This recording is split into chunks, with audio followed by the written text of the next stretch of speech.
Ramadan kali ini penuh makna, agar dapat ku lalui dengan sempurna.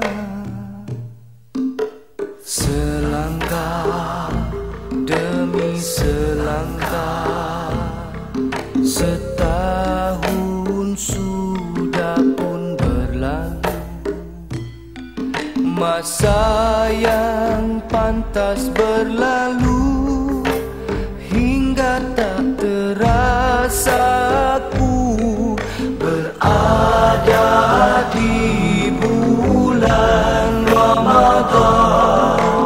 Semula ku mengharapkan Ramadan kali ini penuh makna, agar dapat ku lalui dengan sempurna.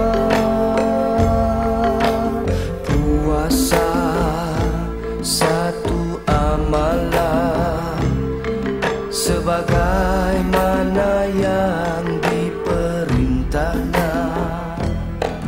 Moga dapat ku lenturkan nafsu yang selalu membelenggu diri, tiada henti-henti. Mengharapkan Ramadan kali ini penuh makna, agar dapat ku lalui dengan sempurna. Ku mengharapkan Ramadan kali ini penuh makna. Tak ingin ku biarkan Ramadan berlalu saja.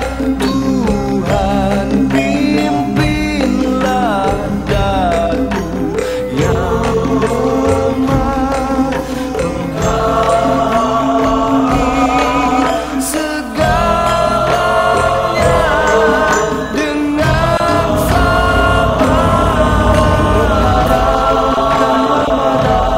Kali ini penuh makna, agar dapat ku lalui dengan sempurna.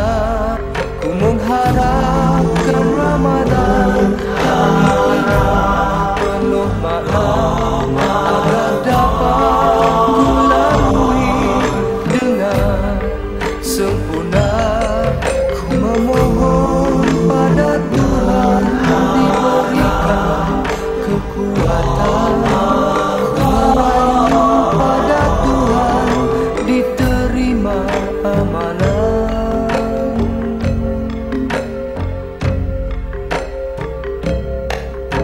Selangkah demi selangkah, dengan rahmat-Mu